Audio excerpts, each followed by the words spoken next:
तो सुनिए आगे एक और जगत वाले भाई के विचार, जो कि पेशे से एक डॉक्टर हैं, और कितने अच्छे प्रकार से इन्होंने 2 मिनट में चाय को लेके कुछ बातें जो है वो बतानी चाहिए। पूरे एक साल में लगभग 1 लाख करोड़ रुपए से ऊपर की चाय पी जाते हैं हम भारतीय।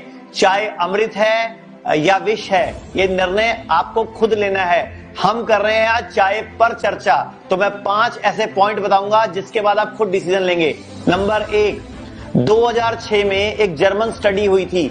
चाय में पॉलीफिनॉल और फ्लेवोनॉइड नाम का एंटीऑक्सीडेंट पाया जाता है, लेकिन जैसे ही उसको हम दूध में डालते हैं तो दूध में पाए जाने वाले कैसीन नाम के प्रोटीन के साथ मिलते ही वो केमिकल कन्वर्ट हो जाता है, यानी कि केमिकल रिएक्शन होता है, और वही मुख्य कारण है भारत में एसिडिटी का, लीवर के रोगों का और किडनी के रोगों का। दूसरा पॉइंट, अगर चाय में दूध और चीनी डाल के पिया जाता है तो चीनी में फास्फोरस और सल्फर पाया जाता है, जो पेट के रोगों को 90% बढ़ा देता है, और यही से आर्टरीज, जो हमारी नलियां हैं हार्ट की, वो सख्त हो जाती हैं। इसी के परिणाम स्वरूप भारत में आज 10 करोड़ लगभग बीपी के रोगी हैं और लगभग 1.5 करोड़ हार्ट के रोगी हैं। New England journal of medicine study ने भी कहा है कि ज्यादा चाय पीने से फ्लोराइड की मात्रा बढ़ती है, जिससे हड्डियां कमजोर होती हैं, और भारत में आर्थराइटिस, ऑस्टियोआर्थराइटिस, रूमेटॉइड आर्थराइटिस यानी कि गठिया के रोग बढ़ते हैं। और भारत में इसी वजह से लोग घुटने का चेंज करा रहे हैं, रीढ़ की हड्डी का ऑपरेशन करा रहे हैं और जोड़ों के दर्द की दवाइयां खा रहे हैं। नंबर 4, चाय में कैटोचिन नाम का एक और बहुमूल्य तत्व एंटीऑक्सीडेंट होता है, जो कि हमारी इम्यूनिटी के लिए अच्छा होता है। लेकिन जैसे ही चाय की पत्ती को आप जानवर से प्राप्त दूध में डालते हैं तो वो कार्बन बन जाता है, जिसके प्रभाव से पेनक्रियाज ग्रंथि पर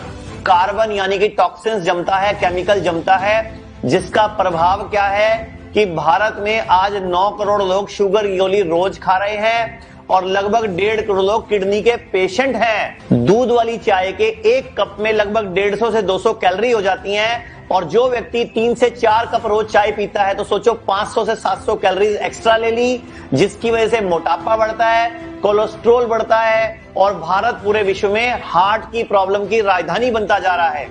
मैंने आपको 5 पॉइंट बता दिए हैं कि चाय पीनी है या नहीं पीनी, निर्णय आपको लेना है। और अगर आपको लगता है कि जब हम चाय छोड़ेंगे 2 या 3 दिन सिर दुखेगा, तो दुखेगा, लेकिन अगर आप ढीठ हो जाएंगे और 2-3 दिन नहीं पिएंगे तो सिर दर्द अपने आप ही ठीक हो जाएगा। और अगर मैं स्टडीज की बात करूं तो शराब और सिगरेट से भी बड़ा नशा है चाय।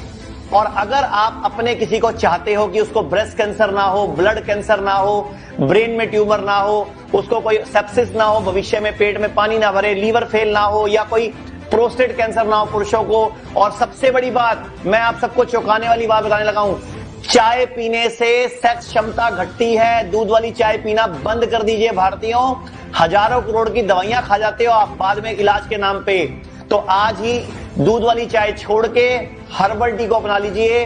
सौंफ, तुलसी, लौंग, इलायची, बिनक्शा, तो इस तरह की चीजों की चाय पीजिए जो कि आपके शरीर को फायदा पहुंचाए और देश का हजारों करोड़ बचाए। आपको अगर लगता है कि चाय पीना लोगों के लिए नुकसानदायक है तो इस वीडियो को शेयर कीजिए, हर उस व्यक्ति तक पहुंचा दीजिए जो चाय पीता है, ताकि वो वीडियो देखे, साइंटिफिक रिसर्च देखे, फिर वो खुद निर्णय करे कि चाय पीनी है या छोड़नी है। तो पुण्यात्माओं, डॉक्टर साहब ने चाय को सिगरेट और शराब से भी ज्यादा हानिकारक बताया है। पुण्यात्माओं, थोड़ा विचार किया करें। हमारे पूज्य गुरुदेव जी किसी भी बात को सीधे और शॉर्ट तरीके में बता देते हैं। क्यों बताते हैं? क्योंकि गुरुजी हम पे विश्वास करते हैं, गुरुजी हम पे बिलीव करते हैं कि मेरे बच्चे मेरे शब्दों को समझने लग गए होंगे, मेरे बच्चे मेरे संकेतों को समझने लग गए होंगे कि शब्द सैन सतगुरु की पहचान है, वो पावे अटल सुहागर। जो अपने गुरु के वचनों को, जो सांकेतिक होते हैं, जो संकेत होते हैं, क्योंकि तत्वदर्शी संत के सत्संग सांकेतिक ही होते हैं, कोड वर्ड में होते हैं, इतने आसान नहीं होते हैं। आपको लगेगा जरूर कि ये सीधे हैं, जैसे गरीबदास जी महाराज जी की वाणियां हैं, कबीर सागर में परमेश्वर की वाणियां हैं, वो हिंदी में लिखी हुई हैं और वो पढ़ने में बहुत ज़्यादा वो सरल लगती हैं, लेकिन जब हम उनके वास्तविक अर्थ के ऊपर जाएंगे, उनके मीनिंग के ऊपर जाएंगे, तो बड़े बड़े शंकराचार्य लोग फेल हो जाते हैं उनके अर्थों को निकालने में। पर्दे के पीछे उनका अर्थ कुछ और निकलता है। तो ऐसे ही हमारे पूज्य गुरुदेव जी के हर सत्संग जो है सांकेतिक होते हैं, इसलिए परमात्मा सीधे और सरल तरीके से बोल के कोई बात को निकल जाते हैं। अब डॉक्टर साहब ने तो इतने ज़्यादा एग्जाम्पल दे के बता दिए क्या नुकसान है, क्या हानि है, कौन कौन से केमिकल हैं, क्या क्या नहीं है। हमारे पूज्य गुरुदेव इनसे भी बड़े डॉक्टर हैं, ये तो उनके पैर के नाखून के बराबर भी नहीं है, क्योंकि परमात्मा कहते हैं दास गरीब तबीब सतगुरु बंदी छोड़ कबीर है। तबीब यानी डॉक्टर, सबसे बड़ा वैद्य, सबसे बड़ा डॉक्टर। और ये परमात्मा आत्मा का भी डॉक्टर है, और ये परमात्मा जो है शरीर का भी डॉक्टर है। परमात्मा ने अपने एक सत्संग में स्पष्ट किया हुआ है कि ये आप समझो कि भाई मैं खाली एक आध्यात्मिक ही डॉक्टर हूं, नहीं। परमेश्वर ने कहा कि परमात्मा उस शरीर के रोगों का भी वैद्य है और आत्मा का भी वैद्य है।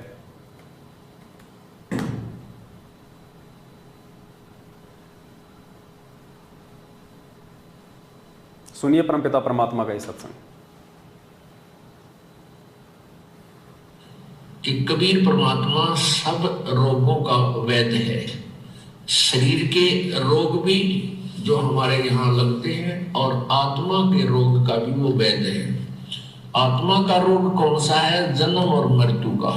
और शरीर के रोग हैं, किसी का खांसी होगी, किसी का कैंसर हो जाती है, किसी का अक्सर रोग हो गया है, का कोई भी किसी प्रकार का रोग है, परमात्मा की भक्ति जाप से वो ठीक हो जाता है। तो हमारे जो परमेश्वर हैं सतगुरु रामपाल जी भगवान हैं, वो दुनिया के सबसे बड़े डॉक्टर हैं। आत्मा के तो डॉक्टर हैं ही हैं परमात्मा, और शरीर के भी डॉक्टर वो ही है, क्योंकि शरीर बनाया ही उन्होंने है। ये मानव शरीर हमारे को काल भगवान ने नहीं दिया, ये मानव बॉडी उस परमेश्वर ने अपनी विशेष रहमत के बलबूते पे हमें दी है, ताकि हम उनकी भक्ति को समझ सके, स्वीकार कर सके, अपना आत्म कल्याण करवा सके। गरीबदास जी महाराज कहते हैं पिंड प्राण जिन दीने दाना गरीबदास जांकू कुर्बाना। जिस परमेश्वर ने भक्ति के लिए मुझे ये पिंड, ये शरीर दान में दिया है, उस परमेश्वर को मैं जो है बलिहारी जाऊं, मैं उसके ऊपर जो है कुर्बान हो जाऊं। तो पुण्यात्माओं, ये परमात्मा डॉक्टरों का डॉक्टर है, ये परमात्मा वैद्यों का वैद्य है।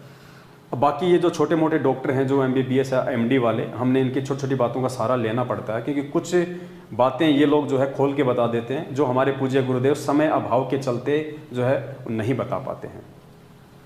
बाकी फिर साथ संगति परमात्मा ने हमारे को इसीलिए तो दी है कि हम उनके ऊपर विचार विमर्श करें, फिर उसके बाद में हम उन पर डिस्कस करें। इसीलिए परमात्मा ने हमारे को ये साथ संगति दी है, और जिसका फ़ायदा आज भरपूर तरीके से भगत समाज जो है वो उठा भी रहा है।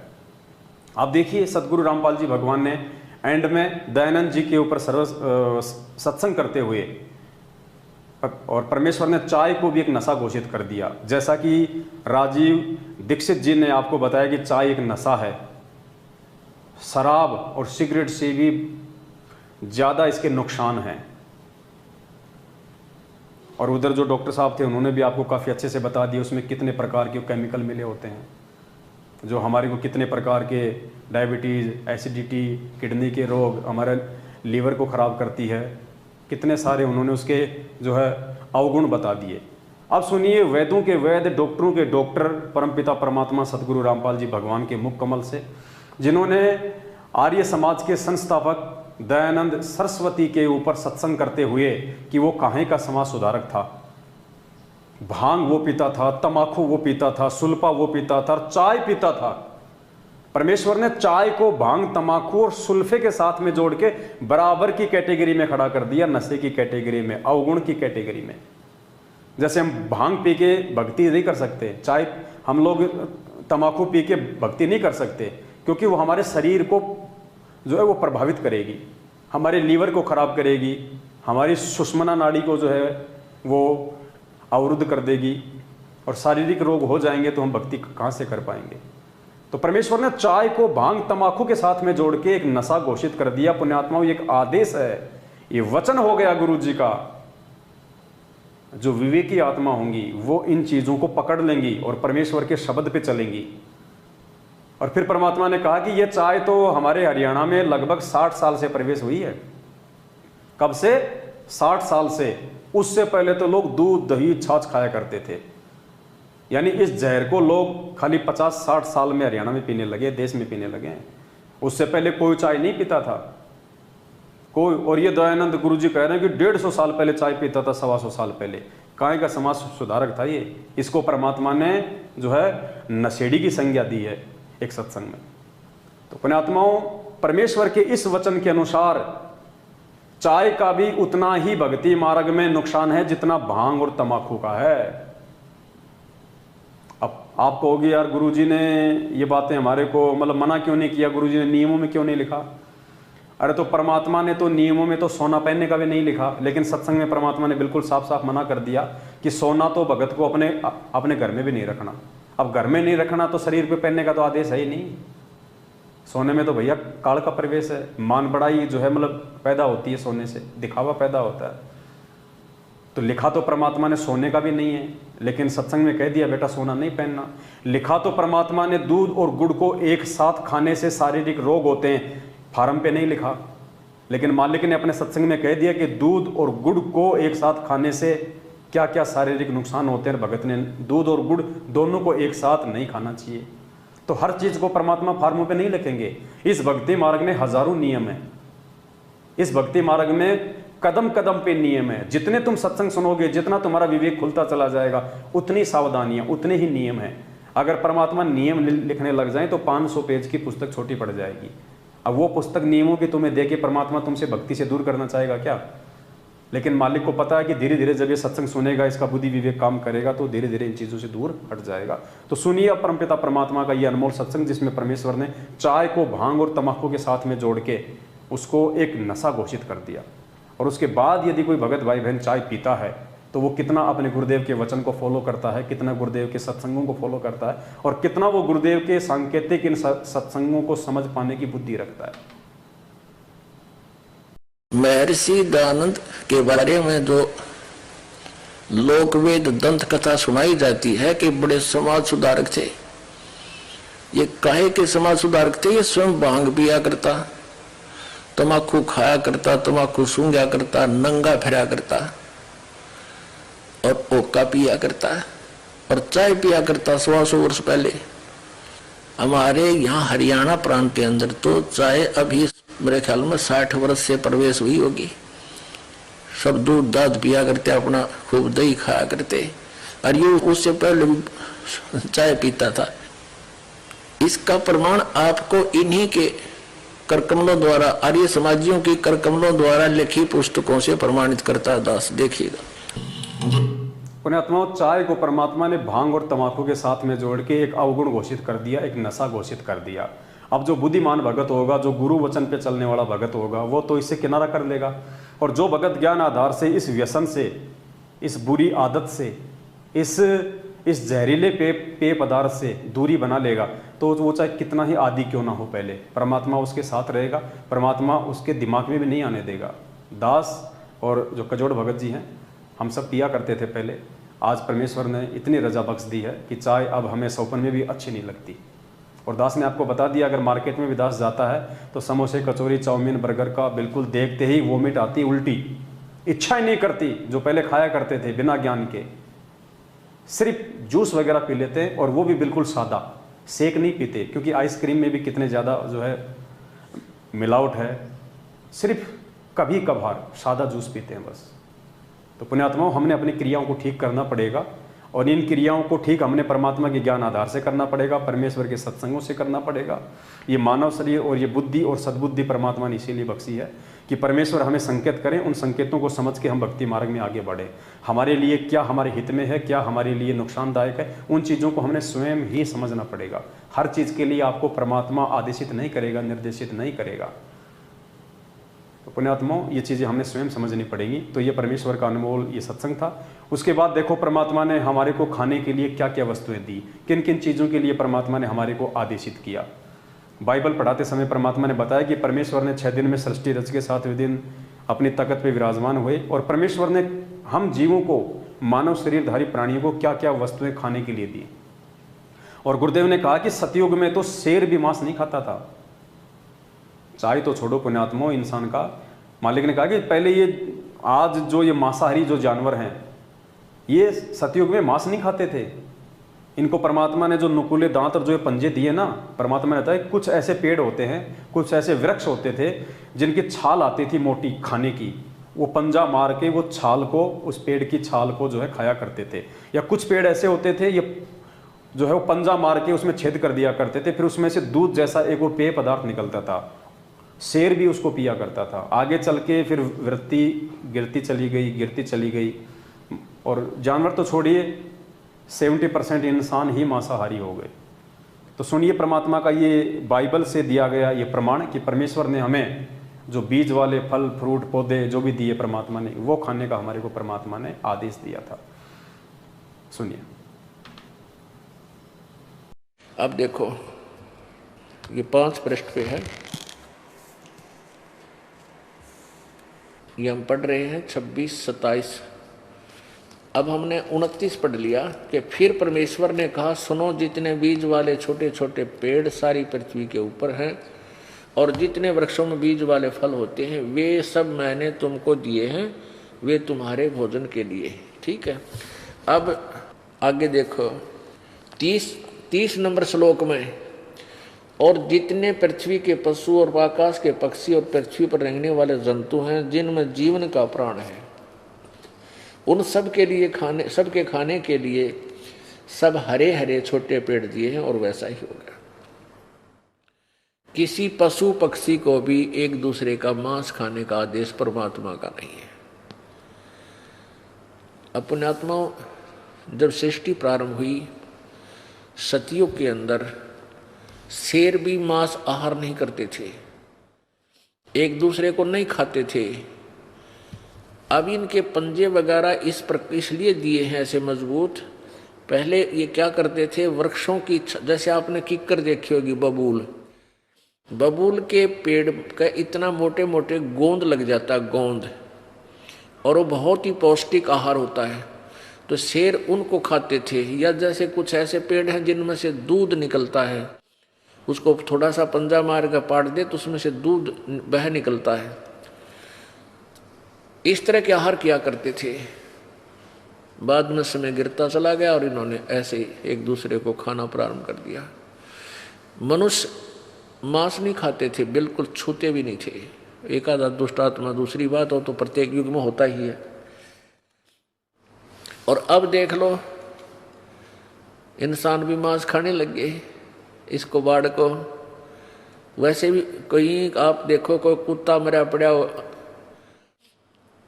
इसमें एक्सीडेंट में सड़क के ऊपर, और उसकी आंत निकली पड़ी होती है, देखते ही उल्टी पड़ जा और उस गंध ने खावे, तो इंसान थोड़े मतलब शैतान आदमी होते हैं।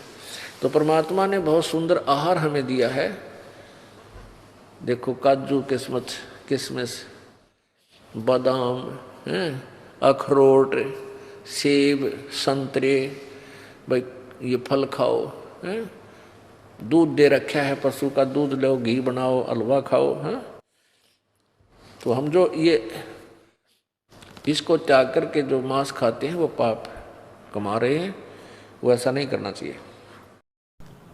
तो देखो पुण्यात्माओं, परमपिता परमात्मा ने हमको कितने प्यार से और कितने अच्छे तरीके से समझाया है कि परमेश्वर ने हमारे को क्या क्या वस्तुएं खाने के लिए निर्देशित और आदेशित किया हुआ है। उसी प्रकार से हमने अपने रहनी करनी को ठीक करना होगा। अब ये काल भगवान क्या करता है, परमात्मा ने अपने सत्संग में बताया पुण्यात्माओं कि काल भगवान को तो ज़्यादा से ज़्यादा वासना चाहिए, इसको ज़्यादा से ज़्यादा अपना भोजन चाहिए। अब ये शरीर तो खाता नहीं, इस शरीर में जीवन भर में हम जो भी कुछ खाते पीते हैं उसकी जो गंध होती है, उसकी जो वासना होती है, सूक्ष्म रूप में तपतशिला पे ये वहाँ पे भून भून के उस वासना को निकाल के खाता है। तो काल तो ज़्यादा से ज़्यादा कोशिश करेगा कि हम चटपटे खट्टे मीठे, हम इस प्रकार के मिलावटी जो है हम ये भोजन खाएं ताकि हमारे अंदर वो टेस्ट ज़्यादा से ज़्यादा बने, वो वासना, उसका आहार ज़्यादा से जो है वो ज़्यादा बने। अब परमात्मा ने खाने के लिए हमारे को बीज वाले वृक्ष दिए, हमारे को साग सब्जियाँ दी, हमारे को फल फ्रूट दिए। अब परमेश्वर ने हमारे को सेव दिया खाने के लिए, सेव। अब काल ने सेव की पुण्यात्माओं जो है मतलब की शराब बनवा दी। परमात्मा ने हमारे को खाने के लिए अंगूर दिए, काल ने पुण्यात्माओं उसकी बियर बनवा दी, उसकी शराब बनवा दी। परमात्मा ने खाने के लिए हमारे को जो दिए, गेहूं दिए, काल ने उसकी भी बियर बनवा दी, उसकी भी शराब बनवा दी। परमात्मा ने हमारे को चपाती बनाने के लिए गेहूं दिया, मक्का दिया, बाजरा दिया है, और आज जीव ने काल प्रेरणा से उसके 36 आइटम बना दिए, समोसे, कचौड़ी, पकोड़े, चाउमीन, बर्गर, भेलपूरी, पता नहीं क्या क्या बना दिए। क्योंकि अगर हम सीधा सीधा यदि हम परमेश्वर के द्वारा दिया गया जो गेहूं है, जो है मक्का है, यदि हम उसको पीस के उसकी यदि हम वो चपाती बनाएंगे तो उसमें तो कोई भी चीज़ नहीं मिक्स हुई सिवाय थोड़े से नमक के, हल्के फुल्के नमक के। उस आटे में कोई चीज़ मिक्स नहीं हुई। हमने चपाती खाई, हमने खाया, हमारे को स्वादिष्ट लगी। किस चीज़ को? क्योंकि वो आत्मा का है। आत्मा को चपाती और सब्जी नॉर्मल बिल्कुल बहुत अच्छी लगती है जब हमारे को भूख लगती है, लेकिन वो मन को अच्छी नहीं लगती। मन चाहता है उसके अंदर और कुछ अटरम फटरम मिलाए जाए और ज़्यादा टेस्ट बनाया जाए ताकि वासना ज़्यादा से ज़्यादा हो इनके अंदर। तो काल ने क्या किया, उसी आटे की, उसी जो है मतलब चने की मैदा बनवा दी, गेहूं के आटे से 50 प्रकार के आइटम बनवा दिए। अब जो है वो कचौड़ी बनवा दी। अब उस कचौड़ी में आलू का मसाला, आलू के अंदर गोभी, मटर, नमक, लूण, मिर्च हैं और इलायची विलायची, काली मिर्च, पता नहीं कितने प्रकार के मसाले ठोक दिए। फिर उसको तेल के अंदर, अब वो तेल पता नहीं कितने दिनों का है, कौन सी कंपनी का है, शुद्ध है या नहीं है, उसमें कितनी बार निकालना चाहिए, निकाल देते हैं उसमें 50 बार। उसके बाद साथ में फिर हरी चटनी, लाल चटनी, अब इतने प्रकार के अटरम फटरम ये काल करवाता फिर हमारे से। उसको तो टेस्ट चाहिए उन चीज़ों में। परमेश्वर ने नहीं कहा, परमेश्वर ने अभी क्या कहा कि परमात्मा ने खाने के लिए इतने सुंदर आहार दिए हैं। क्या? काजू, किशमिश, बादाम, अखरोट, सेब, संतरे, दूध, दही, छाछ, ये कहा परमात्मा ने। हलवा, खीर, पूड़ी, सब्जी, रोटी। अब मालिक ने ये नहीं कहा कि समोसे, kachori, pakodi, chow mein, burger, south Indian, Chinese, Italian, पता नहीं क्या क्या 36 प्रकार के आइटम। क्योंकि वो उस परमेश्वर के द्वारा दिए गए फल फ्रूट और बीज का काल भगवान ने जो है बल्कि प्रारूप बिगड़वा दिया अपने टेस्ट के लिए। परमात्मा ने इतना सुंदर आहार दिया हमारे को, इतना परमात्मा ने इतना स्वच्छ मीठा हमारे को जल दिया। अब बताओ, वो पेशाब पीना जरूरी है, वो बियर पीना जरूरी है, शराब पीना जरूरी है, वो कोल्ड ड्रिंक पीना जरूरी है, वो कोका कोला, माजा, पेप्सी, पता नहीं फेंटा वेंटा, कोका मोका क्या क्या आता है, वो पीना जरूरी है पुण्यात्माओं? जब परमात्मा ने कह दिया कि तुम्हारी प्यास तो बेटा इस पानी से बुझेगी, तू चाहे कितनी शराब पी ले, कितनी बियर पी ले, कितने तू चाहे ये अटरम पटरम पी ले, तू चाहे कोल्ड ड्रिंक पी ले, सिवाय नुकसान। क्योंकि कोल्ड ड्रिंक में भी पुण्यात्माओं ये कैफीन, ये निकोटीन, ये सारी चीज़ें आती हैं। तो हमने इन चीज़ों को सब छोड़ दिया है परमेश्वर के ज्ञान आधार से। हम जितना सिंपल होके चलेंगे, जितना हम सादा होके चलेंगे, उतना हम परमात्मा को भी हम प्यारे लगेंगे। हमारा जो शरीर है वो भी साफ सुथरा रहेगा, वो शुद्ध रहेगा, और शुद्ध शरीर में परमात्मा की भक्ति भी अच्छे से प्रवेश करेगी। हमारे विचार भी शुद्ध होंगे, क्योंकि जैसा खाएगा अन्न वैसा होगा मन। यदि हम समोसे, कचौड़ी, पकौड़ी, ये चटपटा, यदि हम ये राजसी और तामसी भोजन खाएंगे तो हमारे विचार भी ऑटोमेटिक वैसे होंगे। यदि हम सादा भोजन खाएंगे, सब्जी, पूरी, हलवा, खीर, छाछ, दूध, दही, तो ये जो हमारे सात्विक भोजन है। अब सात्विक भोजन खाएंगे तो हमारे विचारों में भी शीतलता आएगी, हमारे सोच विचार, हमारा बोलचाल भी वैसा ही हो जाएगा, आत्मा को भी अच्छा लगेगा, शरीर को भी अच्छा लगेगा, कोई रोग भी नहीं होगा। तो पुण्यात्मा, जैसा खाएंगे अन्न वैसा होगा मन, जैसा पिएंगे पानी वैसी होगी वाणी, और इसी खान पान का हमारी भक्ति के ऊपर सीधा असर पड़ेगा। अब देख लीजिए आप जी क्या करना चाहते हैं, क्या नहीं करना चाहते हैं। हमने परमात्मा खुश करना है या हमने काल को खुश करना है, और हमने अपने शरीर को स्वस्थ रखना है, या फिर ये राजसी और तामसी भोजन खा के हमने अपने शरीर की वृत्ति को बिगाड़ना है। आपको क्या शुद्ध मिलेगा? कुछ भी शुद्ध नहीं है। यहाँ तक कि आप जो घर पे खाते हैं ना, उसमें भी यूरिया, पेस्टिसाइड्स, केमिकल कितना मिला होता है। तो ये तो हो गई हमारी एक मजबूरी। हम जो भगत हैं, भगतों ने तो यूरिया खाद का यूज़ नहीं करना अपने खेतों में। भगत ने फसलों में कोई दवाई नहीं छिड़कनी, कोई केमिकल नहीं छिड़कना, कोई पेस्टिसाइड, कोई कीटनाशक नहीं छिड़कना। भगवान पे विश्वास रखेंगे, मालिक की ज्योति या पाठ का संकल्प करके यदि हम अपनी खेती करेंगे, अपने खेत में जो है बीज की जो है मतलब बुआई करेंगे। पुण्यात्मा, परमात्मा धरती पे है। आज से पहले हम क्या किया करते थे? ये तो अभी आके सारा काम बिगड़ा है। लोगों ने खेती बाड़ी को भी अपना व्यापार बना लिया, वरना पहले के लोग केवल अपने घर के लिए ही अनाज पैदा किया करते थे, बेचने के लिए नहीं किया करते थे। आज तो लोगों ने दूध दही को भी बेचने के लिए अपना व्यापार बना लिया। अनाज भी लोग अपनी आवश्यकता से ज़्यादा उत्पन्न करते हैं, मतलब धंधे के रूप में ले लिया। अब ज़्यादा से ज़्यादा अनाज पैदा करने के लिए क्या करते हैं? यूरिया ज़्यादा से ज़्यादा ठोकते हैं, कीटनाशक, पेस्टिसाइड्स ज़्यादा से ज़्यादा देते हैं फसलों में। दास ने देखा तो नहीं, लेकिन सुनने में आता है रात को घियाँ होती है इतनी सी, उसमें फिर इंजेक्शन लगा देते हैं, रात को सुबह वो 1.5 फुट की हो जाती है।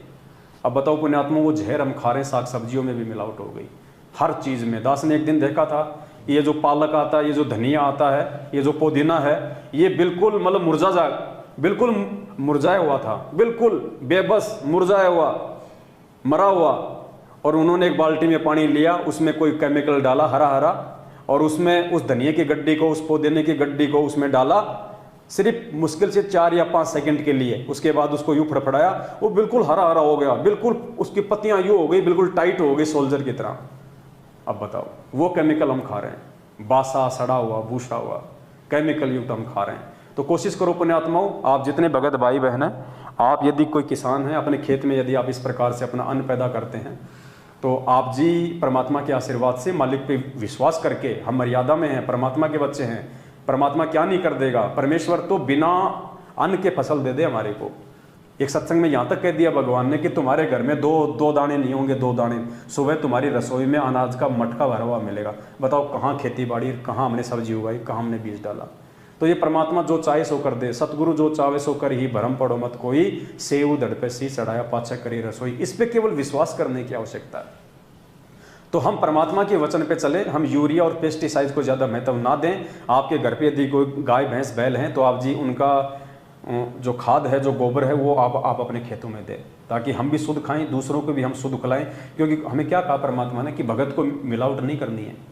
अब हमने समझ लिया कि मिलावट का मतलब है, यदि हम कोई पानी का काम करते हैं तो पानी में मिलावट मत करो।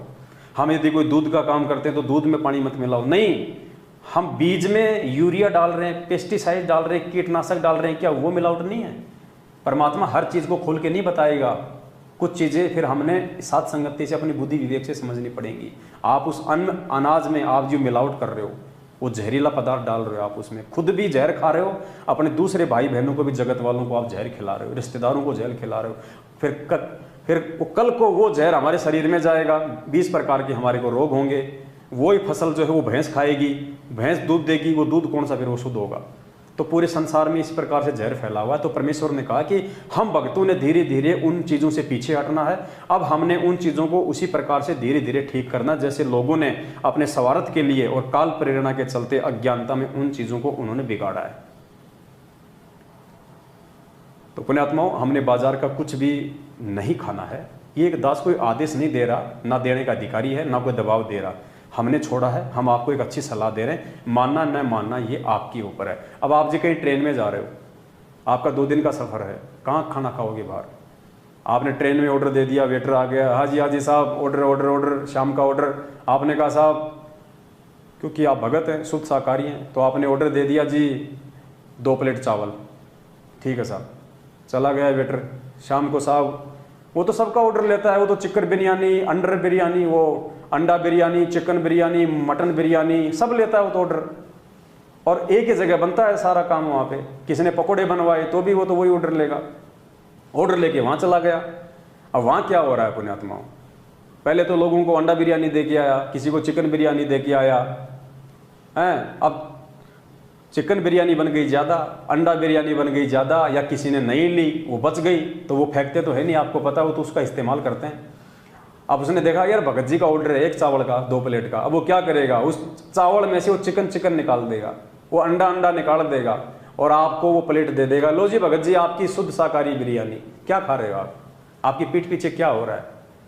ये बुद्धि क्यों दी परमात्मा ने? आपने पकौड़े का ऑर्डर दिया कि भाई साहब 2 प्लेट पकौड़ा ले आना, उधर उसी जगह पे मच्छी पकौड़ा बन रहा है, मटन पकौड़ा बन रहा है, और उसी तेल में आप वाले जो मैदा के पकौड़े भी तले जा रहे हैं। क्या खा रहे हैं हम लोग? किस पे विश्वास करें हम लोग? इसलिए सफ़र में जाएं तो अपने घर से 1-2 समय का खाना लेके जाएं। बीच में आवश्यकता पड़े तो कोई स्टेशन पे कोई फल फ्रूट वगैरह ले ले। वैसे भी लोग आते बेचने के लिए, फल फ्रूट खा लें, हैं, पानी की बोतल ले लें, कोई लस्सी वगैरह ले लें, समय मिले। जैसे बहुत सारे स्टेशन पे गाड़ी आधे घंटे रुकती है, लोग वहाँ पे नहा भी लेते हैं, जूस वास भी पी लेते हैं, कोई अच्छा आइटम देख के वहाँ पे लोग खा भी लेते हैं। तो इस प्रकार से पुण्यात्माओं, हमने हमारी रहन सहन से लेके खान पान हर प्रकार की क्रिया को ठीक करना पड़ेगा, और ये हमने स्वयं करना पड़ेगा। परमात्मा दबाव नहीं देगा, नियम के रूप में नहीं बताएगा परमात्मा, लेकिन सत्संगों में संकेत अवश्य कर दिए मालिक ने, तो समझना हमने स्वयं पड़ेगा। उसके बाद पुण्यात्माओं, लास्ट एंड फाइनली हम एक और चीज़ पे थोड़ा सा हम लोग विचार करेंगे। और चाय के विषय में बहुत सारे जो वैज्ञानिक हैं जिन्होंने निष्कर्ष निकाले हैं, और निष्कर्ष निकाल के उन्होंने क्या बताया है वो आप जी एक बार थोड़े देख लिए। जो विश्व के जो बड़े बड़े जो वैज्ञानिक हुए हैं जिन्होंने अपने निष्कर्ष निकाले हैं चाय को लेके, और उन्होंने क्या बताया है कि चाय के क्या क्या अवगुण हैं, क्या क्या उसके फायदे हैं, क्या क्या उसके गुण हैं। तो ये देखिए, चाय एक मीठा जहर है। चाय के बारे में विशेषज्ञों की राय।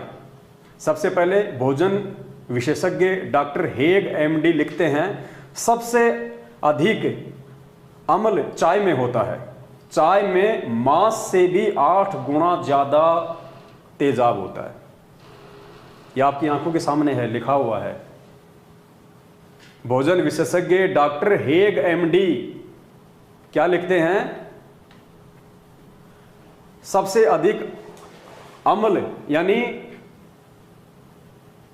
एसिड चाय में होता है और मांस से भी 8 गुना ज्यादा।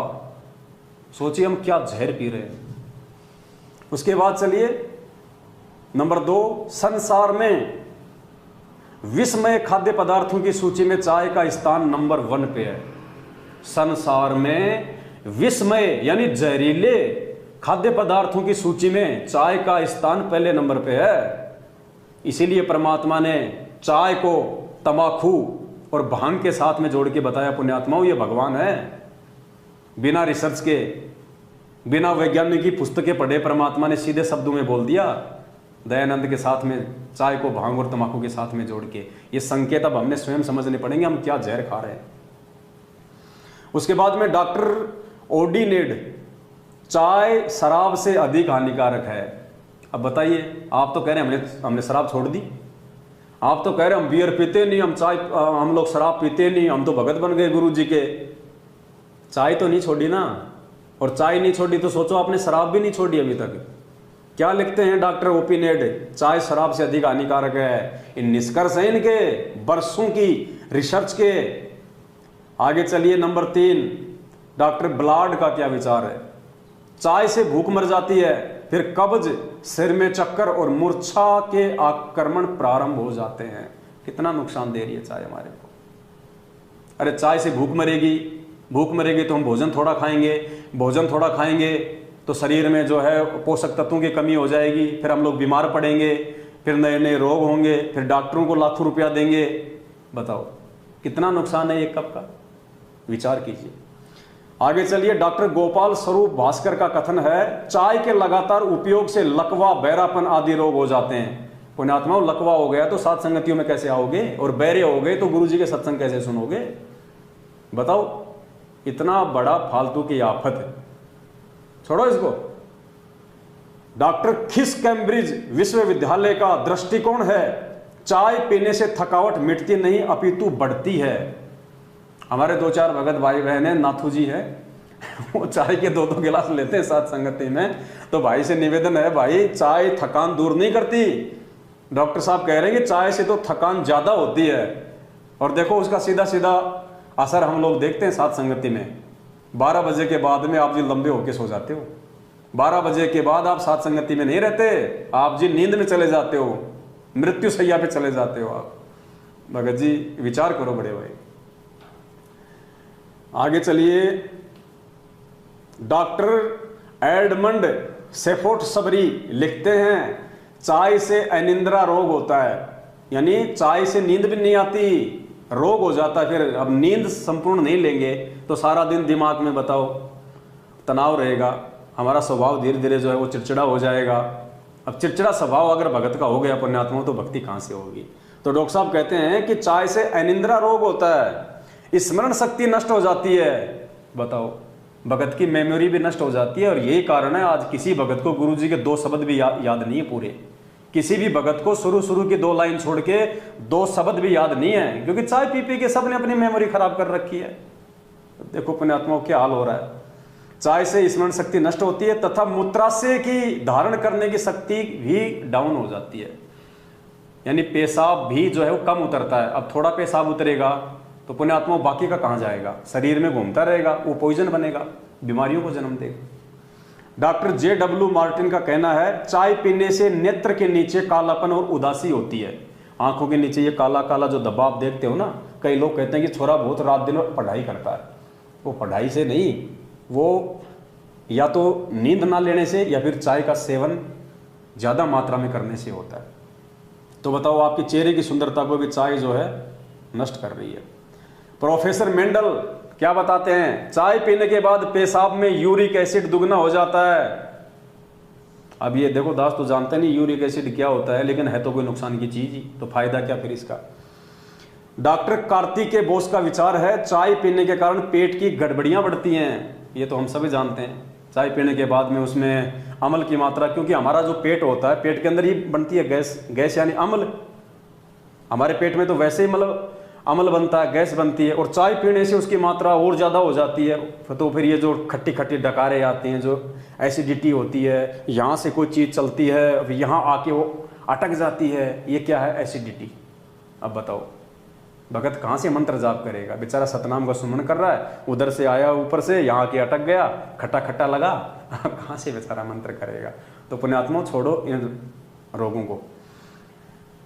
और डॉक्टर लीला क्लाइस्ट लिखते हैं, बच्चों को चाय पिलाना शराब से भी अधिक हानिकारक है। ये लो जी, आप तो खुद ही नहीं, आप तो अपने बच्चों को भी चाय पिला रहे हो भक्तों।